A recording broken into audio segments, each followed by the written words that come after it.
As Pat said, my name is Alex Shootman. I'm the CEO of Workfront. Maybe just a couple things for context. Workfront is a software company in Lehigh, and we make an application platform that large companies use to manage work.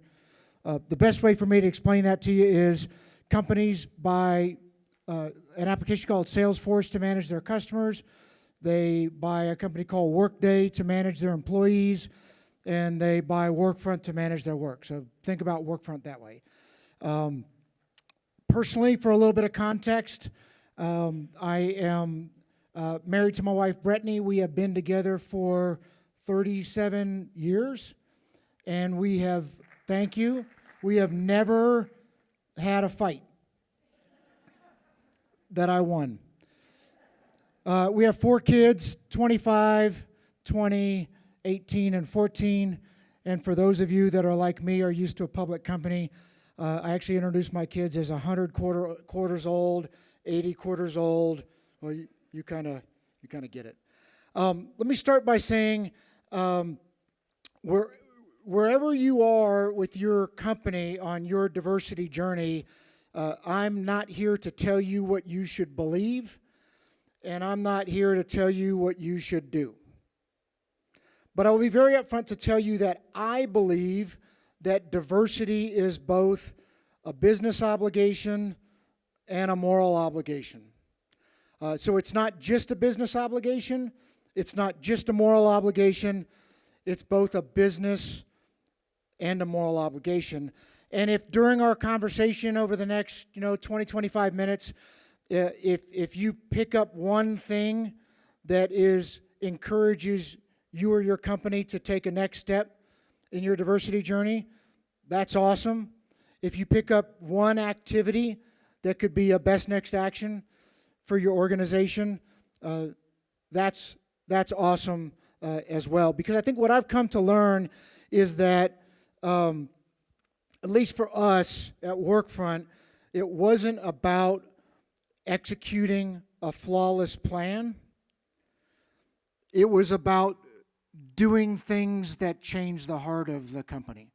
So it became more about changing the heart and the soul of the company than about having some perfect plan that we were executing. I'm going to organize my comments into 4 pieces.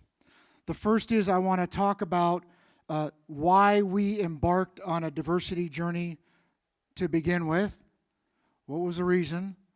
Then I want to share what did we have to overcome.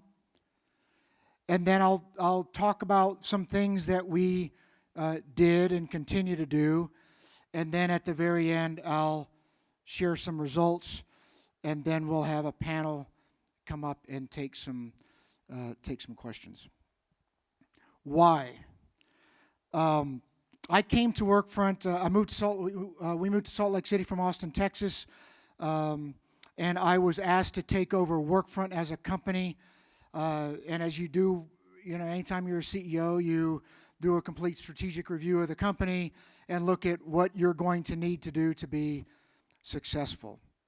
And it was very clear to me that there were a couple reasons why we needed to focus on diversity. Right? So why, as a CEO, would I take over being CEO of a company and make it one of my top 2 or 3 priorities to focus on diversity? As I said before, it's both a business imperative and it's a moral imperative. The first piece, for those of you that know anything about Lehigh, is what's called in the Silicon Slopes, right? So for any of you that know anything about the software companies in the Silicon Slopes area, the battle for talent is unbelievable. I think the unemployment rate prior to the pandemic was 3.5% to 4%. And we're a growing company. So we, got about 1,000 people. We're growing 30% per year. We have attrition.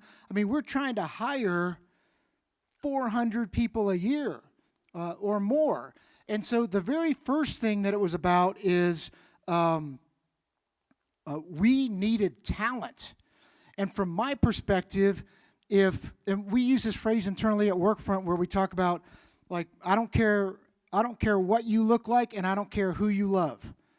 I want you to drive past Workfront and look at the Workfront logo and believe that you could be hugely successful at Workfront. And we felt like if we could create that environment, then we are accessing all of the talent in our geographical area as opposed to just part of the talent in our geographic area. So the first thing, in terms of why we were doing this, is we're a growing company in the software space. We had to attract the best talent, and the best talent is not only in half the population, the best talent is in the entirety of the population. The second thing had to do with our strategy. Seems weird to say this now, but back in 2015, 2016, we believed work was going to change. We believed work would be more digital, would be more remote, there'd be more nomadic workers, the generations were going to change, and the whole generational attitude of work with millennial generation and Gen Z is very different. And so we wanted to reposition our company from being a company that sold a little application to some departments to being a company that today 22,000 people at Amazon use, 25,000 people at Google use across multiple different departments to manage work. Well, to do that, everything in the company had to change. We had to change our technology platform. We had to change our sales and marketing. We had to change the way that we supported our customers.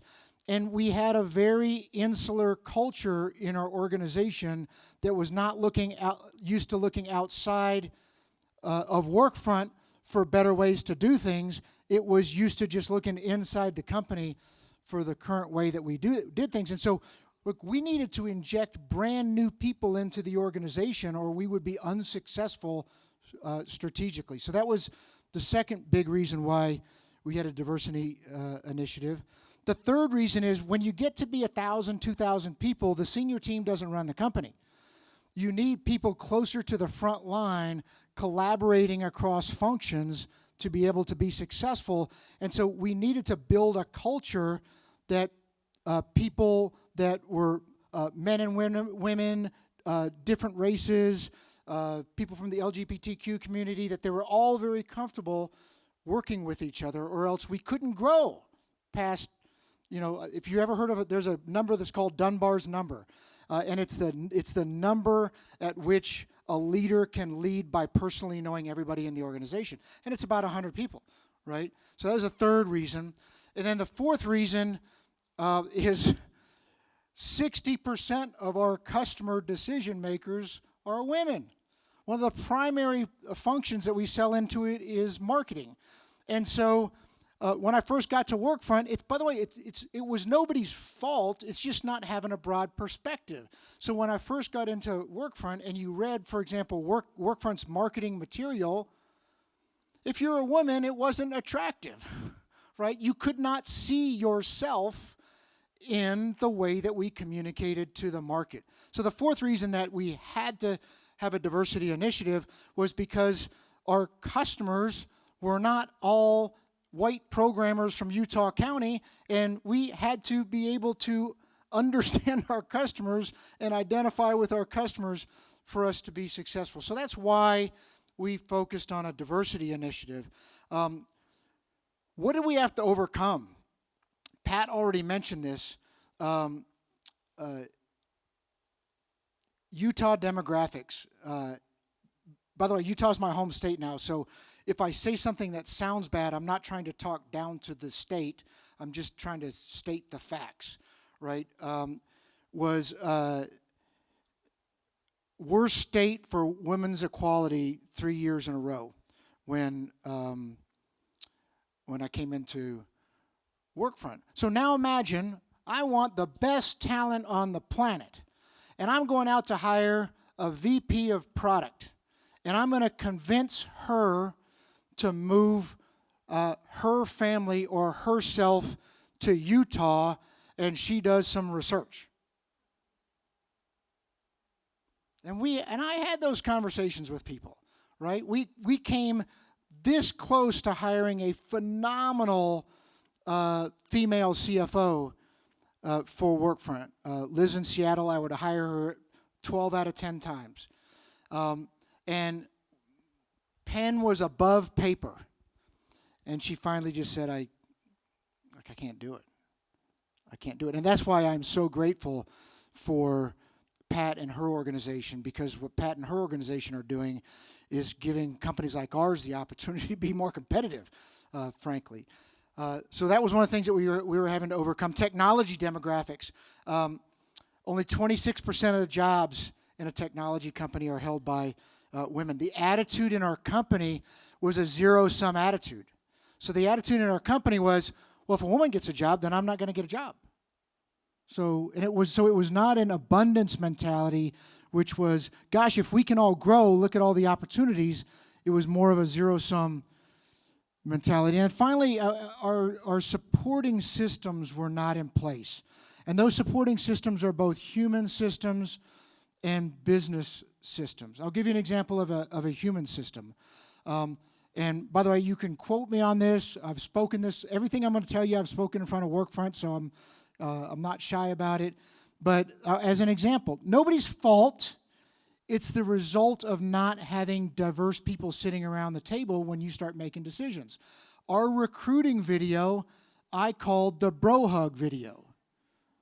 So our recruiting video, which was on our website, right, basically showed a white bro programmer rolling into Workfront, meeting 20 white bro programmers, playing dodgeball, and then going to Cubby's to eat, and then coming back to Workfront and hugging each other.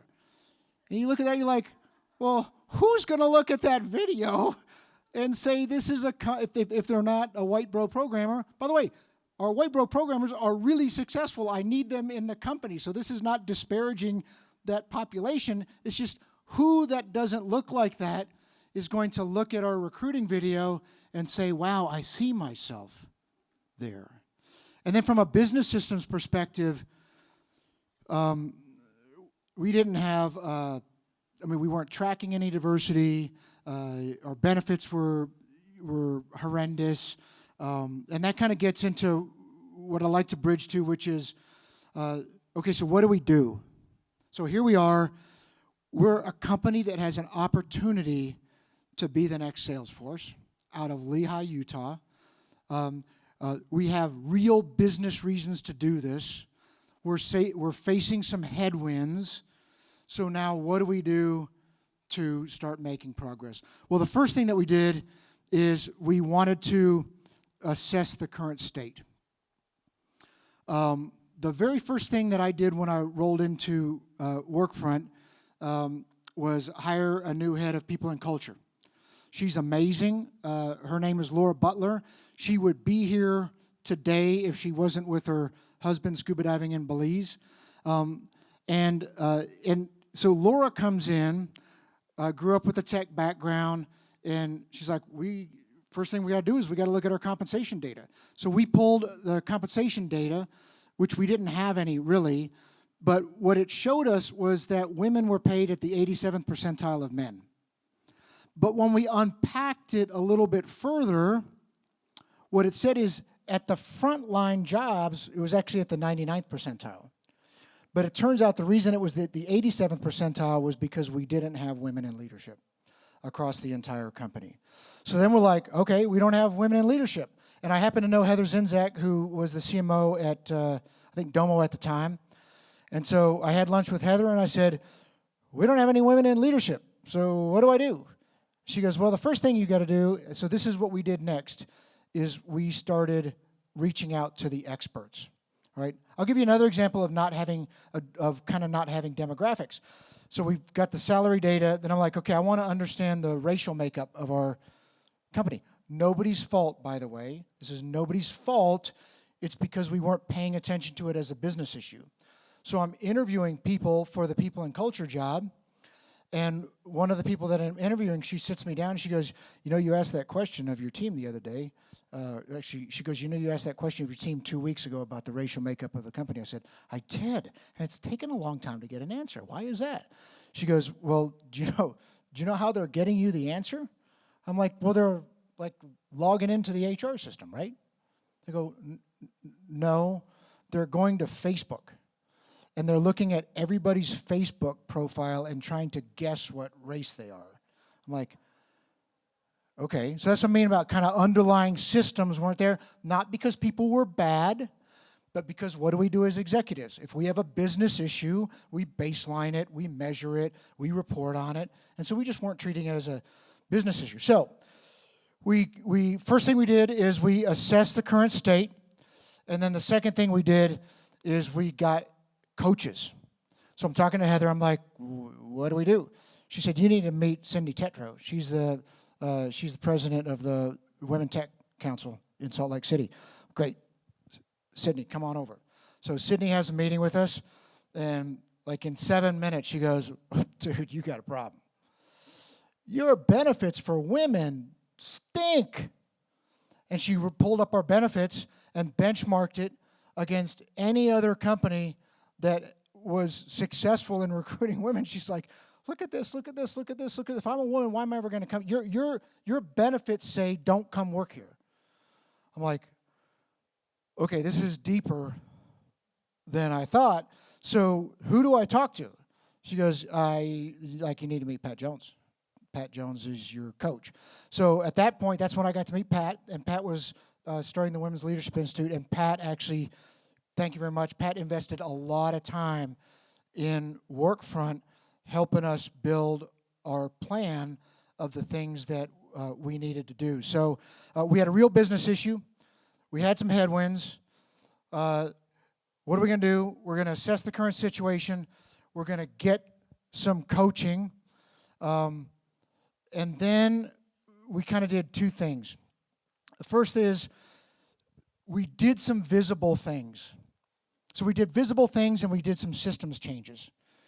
We did some visible things, and my learning about doing visible things is I thought when we were doing visible things that we were doing visible things in a very well thought out sequence because they were going to accomplish something, which to some degree was true. But the reality is when we did visible things, it caused the emotion in the organization to come to the surface so that we could have conversations. So I would tell you, pick some visible things to do. And I'm going to give you examples of things that we did, but don't worry about whether or not you're doing the exact right visible things or you're doing them in some sort of sequence.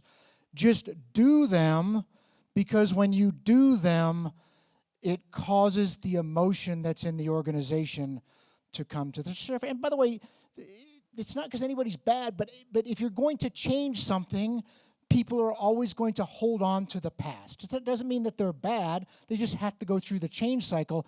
And so some of the visible things that we did.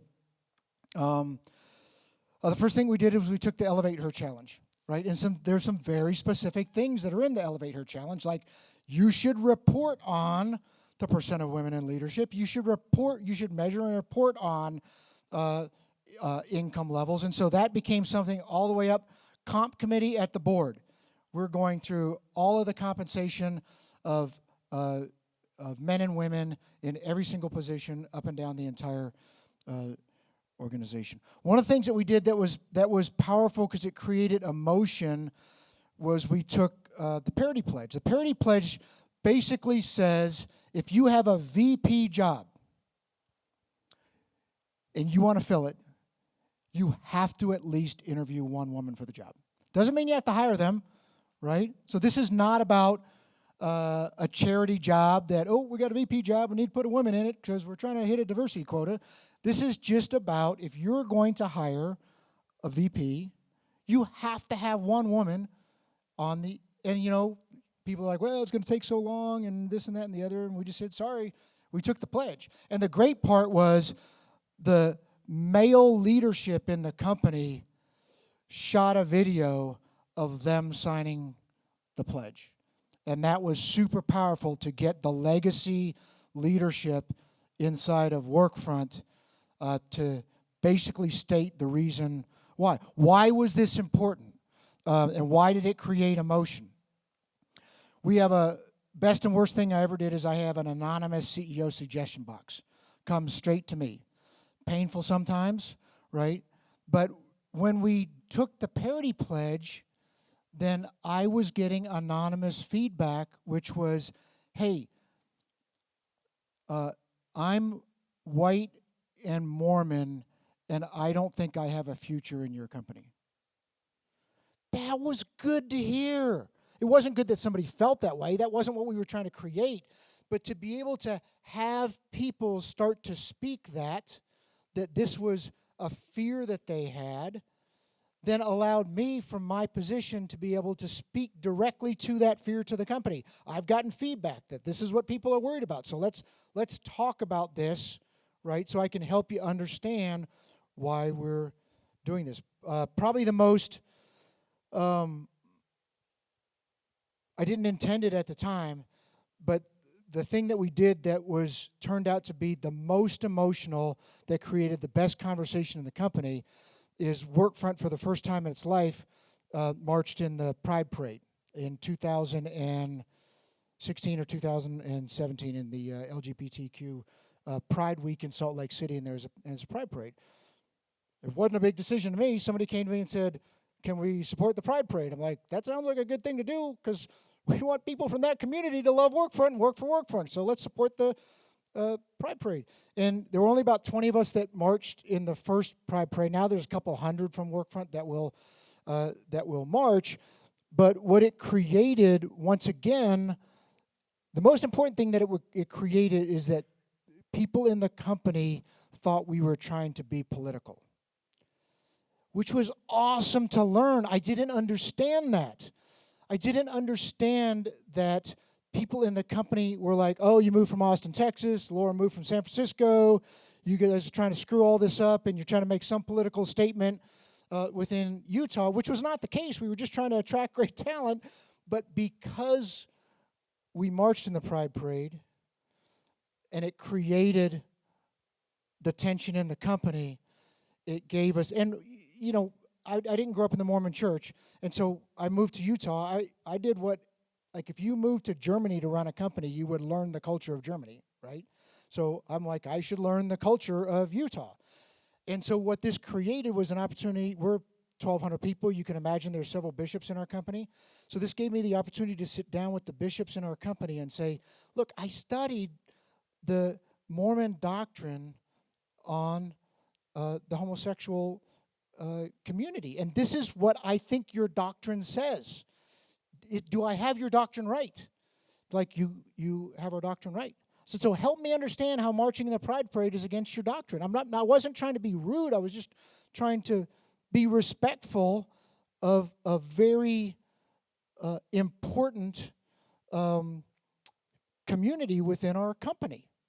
So once again, we didn't pick marching in the Pride Parade because we thought it was a lever to change the culture of the company, but we did some things that were visible that created emotional conversations in the company, which then allowed us to say, we're not trying to be political, we're just trying to recruit the best talent on the planet. Customer events. Pat spoke at a customer event. It was powerful for our company to see us at our customer conference. 5,000 people show up. We scheduled a women in leadership conversation at our conference.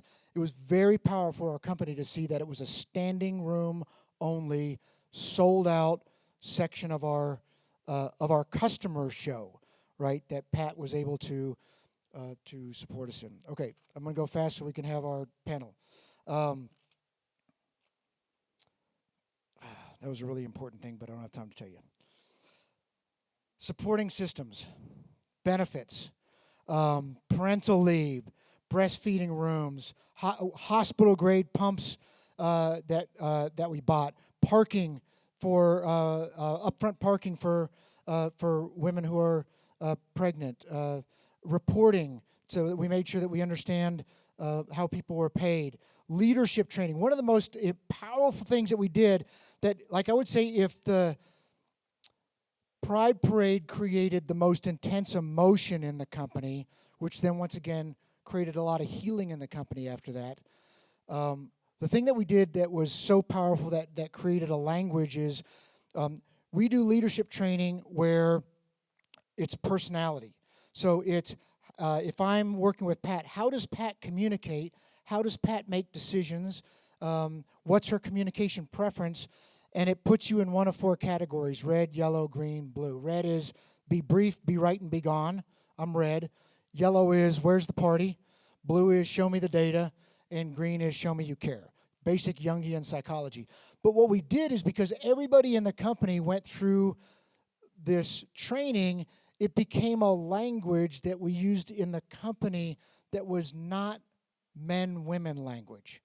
It was a language about who we are as people that rode above gender or it rode above race. And we had this very powerful moment where we had the entire 50 people in leadership. There was this exercise where you're at a table with Legos, and in the other room there's a Lego person completely put together. And you're with your team with your Legos, and one person can run out of the room and go look at the Lego person. They can't take any drawings, pictures, anything like that. And then they have to run back into the room and tell people what the Lego person looks like, and then that team has to put the Lego person together. Unbeknownst to anybody in the leadership team, all of the tables were monocolor except for one. So there was a table of people that were yellow personality, green personality, red personality, blue personality. All of the tables were monocolor except for one. One table was mixed up personalities. This was a watershed moment in our company's history. The team of mixed up personalities finished the Lego Man 10 times faster than any other table. And then we were able to say, can we get over the debate as to whether or not we need different people in a situation? We're just going to be better when we have different people in a situation. All right. What are our results? $1.5 billion. That's the best result. 1.5. We're a little old company in Lehi, Utah. You know, a couple $100 million in revenue. And Adobe paid cash $1.5 billion for Workfront. And one of the most important reasons why they did is because our culture matched their culture. They did a deep dive on our culture, said, I don't care how great your software is, I don't care how great a business is, if you are not a tolerant, diverse culture, we're not going to bring you into the company. So the best answer I have for you is why to do this? I mean, we only ever raised $150 million. Those investors own 65% of the company, and Adobe paid $1.5 billion in cash. Why else? Employee NPS scores on engagement. Men up 6% from 2019 to 2020. Women up 12%. The employee base went from 27% women in 2017 to 33% women in 2021. In 2017, there were 38 women managers. In 2021, there's 64. We went from a 94% retention rate for women in 2017 to 98% in 2021. And the thing that I'm most proud of, I'm going to be proud for a second, I'm sorry about that, but beyond Adobe buying us for $1.5 billion, is this company in Lehi, Utah, Utah County, in USA Today in 2019 was rated the second best large company, second best large company in the United States for women to work for. And that's awesome.